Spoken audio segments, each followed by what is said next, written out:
Good morning and welcome to Hashtag Rise and Grind. I am your host, Glenn Lundy. I am a husband to one, a father to six, and the general manager of Dan Cummins Chevrolet Buick in Paris, Kentucky, the second largest used car franchise dealer in the United States of America. It is 5:30 a.m. and I hope that you are ready to rise and grind. That was really strange, man. I had everything set up, got ready to go live, and everything just froze up. So I had to shut it down, boot it back up, but it's all good because we're here, man. Good morning. Hey, guys, it is Tuesday, May 22nd. And today, I'm going to tell you, today, I am going to attack the greatness in you. Today, my goal is to inspire you to become the absolute best version of you that you can be.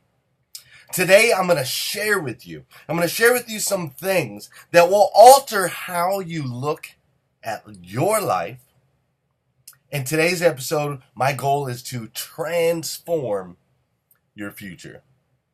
Those are big, powerful claims right out the gate, right? Big, powerful claims. But that's what we're going to do today. Now, first, before we do any of that, you guys know what we got to do. We got to hit the music, right? We got to get the music going. We got to get some chair dancing on because we start every day on Hashtag Rise and Grind. We want to start by getting the energy right? We got to get some energy. We got to get the body moving. We got to get flowing. And of course, we have to say good morning to all of our peeps. So do me a favor, drop a good morning in the comments. Do me a favor, hit that share button so we can get as many people in here as possible because I promise today's episode is going to transform lives. I give you that promise. That is my assurance. I assure you, Vicky, that you're going to have a great day today. Good morning, Patrick Booth and Beth Workman. Good morning, Jeffrey Lee Parton, Zach Doyle, and Josh. Oh! Good morning, Melvin Rodriguez and Sean Jones. Good morning, Darian Sanders. Good morning, Dave Clayton. Good morning, Samuel Tayton and Tanya Hatter. Good morning, how are you? Good morning, Susan Rose, Gail B. Crad, Chris Grublonsky, all the way from Australia. Sean Hayes, bro, powerful episode coming at you today. Good morning, Gary Reed, BG Campbell, and BB Brannon. What's up, Charlie McHale, Susan Jennings? Everybody's up in here this morning. I love it, and so we better get to it. Now, before we get into the completely life-changing, altering episode that I have for you today, I better be careful now. I better not hype it up too much. But I seriously have some massively good stuff for you guys today. But before we get into that, we've been running a contest all week. We have our 100th episode coming Thursday. So we're giving away $100 in Rise and Grind gear and 2 tickets to the Hashtag Rise and Grind event. To enter, all you have to do is invite 100 people to the group, and every 100 people you invite to the group, you get an entry. So I drew this morning, and our winner this morning of the $100 in free Rise and Grind gear and 2 tickets to the Hashtag Rise and Grind event that's happening August 12th. Our winner is Salgado Alvarez. Salgado Alvarez is our winner. So, want to announce that? Salgado Alvarez, message me your stuff. We'll send you some shirts and stuff. Now, let's get to it today. Because we have some powerful stuff. So, we're going to start with this.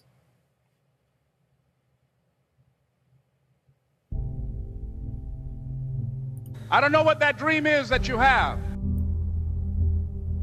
I don't care how disappointing it might have been as you've been working toward that dream. But here's what I know, that dream that you're holding in your mind, that it's possible. See, sometimes we can't say, I can do that. But what we can say, that it's possible that I can have my dream as we run toward it, as we work on it day in and day out. I do not believe that any of us have dreams that were not given to us for the purpose of accomplishing those particular dreams. And I remember this high school teacher, Mr. Leroy Washington, At the end of school one June, it was just a few days before we were supposed to leave, and I just got my report card, and it indicated that I'd failed history, and I'd failed English, and I would have to go to summer school. And I was feeling within myself that I was a failure, that I'm slower than most people in getting paperwork, and I was feeling down on myself and very negative. And Mr. Washington was giving a speech to the graduating seniors, and I was in 11th grade. And even though I wasn't supposed to be in there, I went in there because the speech he was giving, that speech was for me. And as he talked, my heart began to beat fast. Tears began to run by my eyes, and I was in the back just listening to him, because he said, and he was a very dramatic man. I still talk to him to this day. He said, as graduating seniors of Booker T. Washington High School, I want you to know that you're blessed and highly favored, and that as you go toward the future, begin to know that you have greatness within you. And if just one of you here begin to envision yourselves as being blessed and highly favored to reach your goals, if just one of you capture the essence of what that means, that you have greatness within you and a responsibility to manifest that greatness, that you can make your parents proud, you can make your school proud, you can touch millions of people's lives, and the world will never be the same again because you came this way. And the students gave him a rousing standing ovation.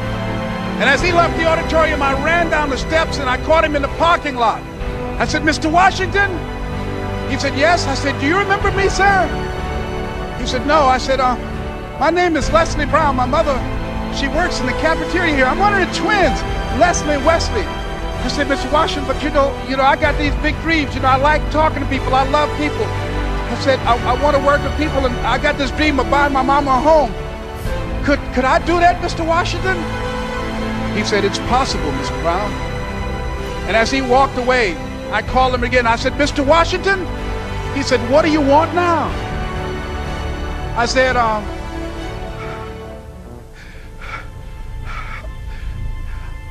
the one, sir.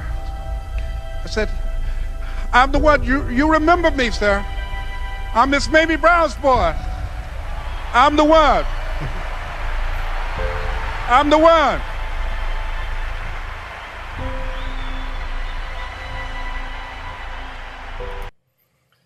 That story makes my eyes water every single time.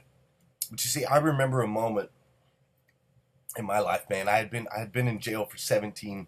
I'd been in jail for 17 days, and my mom and I, we had been fighting to try to get me out, of jail, because you see, I'd gotten arrested in one county on a warrant out of another county, out of Coconino County. And so I had been, I'm in jail for a couple days, and I'm asking the guards, questions like, how long am I going to be in here? And, what's the process and what's the system and what's going on? And they're really not giving me any answers. They're just kind of holding me. And so my mom looked up, the law, and the law had stated that after 48 hours, if they didn't extradite me, if the county that I had the warrant, see, I'm a car guy, I said warranty, damn comments.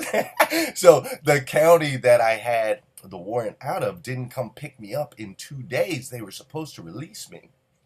And so 2 days goes by, and 3 days goes by, and 4 days goes by, and 5 days goes by, and 6 days goes by, and I'm fighting, and my mom and I were trying so hard to get these guys to let me go. We're trying to figure out what is going on, and they just simply won't give me any answer, because when you're in jail, when you're an inmate, you are an inmate. That's what you are. You're not respected. You're strictly an inmate. So the guards had zero respect for me, and anything that I told them, they just told me to blow it out my rear end, They wouldn't listen to me.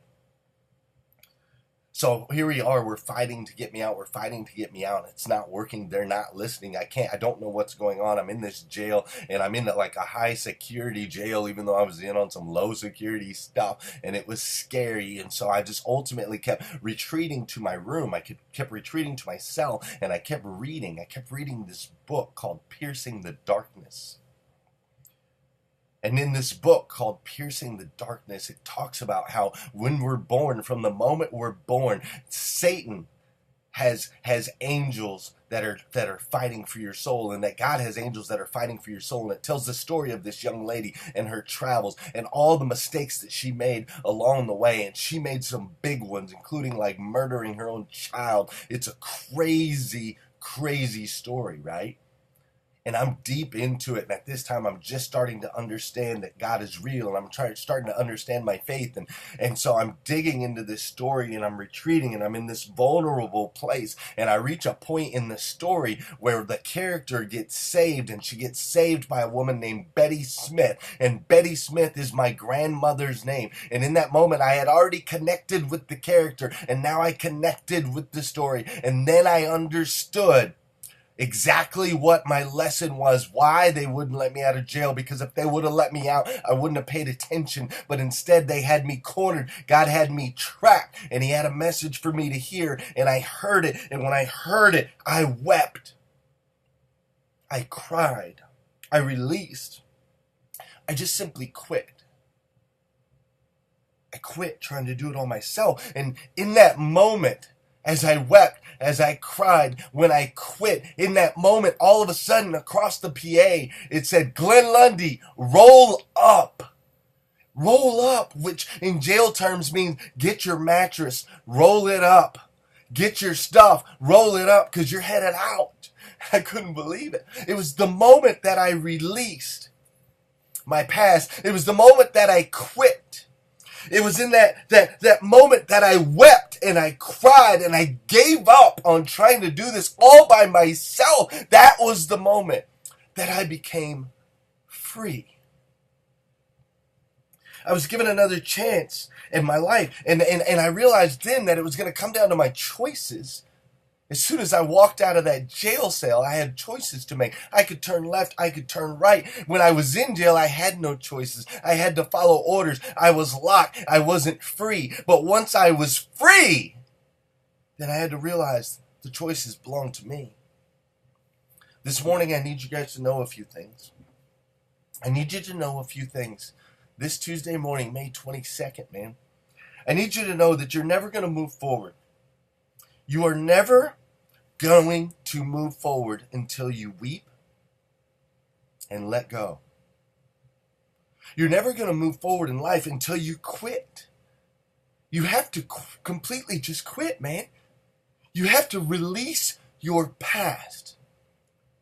You have to forgive yourself. You have to become new and clean. See, you cannot feel clean until you wash off all the dirt, man.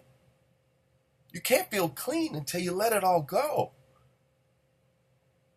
You have to clean off the stink that you've created around you, man. You got to wash off the mud and the clay that has been covering your eyes. You got to get rid of all of that. You can't move forward until you weep. You can't move forward until you let go. You can't move forward until you quit. That's one thing I need you to know this morning. That's one thing that I lived through and that I experienced. Something else I want you to know this morning, I'm talking directly to you. Jay, I'm talking to you. Beth, I'm talking to you, okay? Bambi, I'm talking to you. Nathaniel, Jeffrey, I'm talking to you. Listen, your life is your choice, okay? Hear me on this. Your life is your choice. When I was in jail, when I was trapped, I didn't have choices. It wasn't until I was free. You are free. If you're watching this, you're free. I need you to understand that your life is your choice. God designed it that way. I understand. I completely understand that there are outside pressures in your world. I get it. I understand that there are outside influences in your world. I get it. I completely understand that there are obligations. You have to do the right thing. There are loyalties and connections. I get it. But bottom line, your life is your choice. God designed it that way. Now, you must choose to accept that your life is your choice. Now, sometimes this is really hard. It was hard for me, and I can understand why it would be hard for you, because sometimes if we accept the fact that our life is our choice, then we have to accept the fact that we might make bad choices. Right? If we accept the fact that our life is our choice, then we have to accept the fact that the position we're in right now in our life was our decision based on the choices we made. And sometimes that's tough. That look in the mirror moment. I had to have a look in the mirror moment. Maybe today you need a look in the mirror moment. But your life is your choice. If you're in a relationship you shouldn't be in, you need to choose to get out of it. If you're following along and you're going to school because that was your parents' vision or dream for you, then you need to realize that it's your choice. This is your life. You need to start making the decisions and take control of your life. God made you uniquely to be the best version of you that you could possibly be. Not the best version of you that you can be for someone else, but for Him and His kingdom. This morning I need you to know a couple things. First of all, you're never going to move forward until you weep and let go. Second of all, your life is your choice. And third of all, I want you to know this morning, as you take on this Tuesday morning, as you take on this beautiful Tuesday, man, May 22nd, I need you to know something, that you have the ability to change the world, man. Listen, Les Brown was born on that video we listened to. Les Brown, he was born on the floor in an abandoned building, adopted by a woman named Mamie Brown, him and his twin brother, right? He was born basically a crack baby. He was labeled mentally retarded his entire toddler life and middle school life and into high school, okay? Into high school, he was labeled mentally retarded. He walks by a pep rally. He hears the speaker say that there's only one person in the room that's going to make it. One person in the room that's going to make the world a better place, that's going to leave the world better than it was before. And in that moment, this guy that was born as a crack baby on an abandoned floor building decides that he is going to declare that he is that one, and he declares it. He runs downstairs. He tells the gentleman that he's the one and to look for him. And then he fights his way to the top. He makes thousands, hundreds of thousands of videos. He does talks. He impacts millions of lives. And this one single person changed the world. And let me tell you, he changed my world. And he changed my world in a way that you might not expect, because I followed Les Brown and I listened to his videos and he impacted my life and he started to change the planet. And I wanted to meet him. And my friends set us up and we went to a conference in Indianapolis and I stayed the night and I was so excited and I sat through the conference all day the next day waiting to meet Les Brown, and they kept telling me that he was coming and he was coming later and he was coming later and he was coming later, and at the very end of the conference they came out and they said, "We're sorry, Mr. Les Brown couldn't make it, but we have a video to show you of him." And they posted a video and it was the same video that I'd already watched a million times on YouTube, and I was so mad and I was so disheartened and I was so broken and I wanted to wring his little neck. And as I drove home, I realized something. I realized that Les Brown, just like me, just like you, he's just a human, man. He's just a dude. And if he could do it, if he could declare that he's the one, if he could make an impact on millions of lives and change this planet, then so can I. And that's part of the reason I'm here right now, today. It's part of the reason I'm here with you guys every morning at 5:30 a.m. Because I have chosen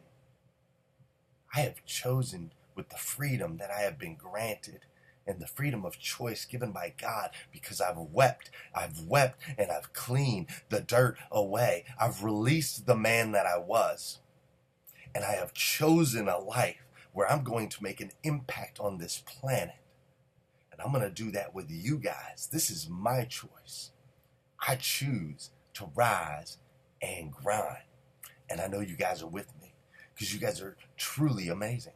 Mike, Beth, Scott, Terrell, Eddie. You are these amazing human beings. These people that are choosing to become a part of an elite group of people that every single day we rise and grind. What you guys are doing is making an impact on this planet. All the positivity, your posts, your quotes, your videos, all that positivity, when you hit that share button and share this out like you're going to today, because I believe I fulfilled my end of the bargain. So I need you to do yours. Hit that share button, invite people in here. But when you share that today, it's going to make an impact on your friends, on your family members, and all of the people around you. I absolutely am amazed by what's happened in this group, what continues to happen in this group. And I want you to know, in case nobody's told you yet this morning, see, you are this child of God, uniquely made in His image to be the absolute best version of you that you can possibly be. And I want to be the first to tell you that I absolutely love you for it. I absolutely love you exactly the way that you are. Look, guys, if you need more videos, go to GlennLundy.com. If you need Rise and Grind gear, go to GlennLundy.com. If you need your tickets to the event that's going to be amazing, held on August 12th here in Paris, Kentucky, go to GlennLundy.com. And even more importantly than all of that, hit that share button. Make sure to get this out to all your friends. They need to hear it today. Somebody in your circle needs to hear this today. And then come back tomorrow morning at 5:30 a.m. as we continue to hashtag Rise and Grind. Have an amazing day. Have a spectacular day. Have a phenomenal day. I'll see you guys on the flip side tomorrow. Yeah.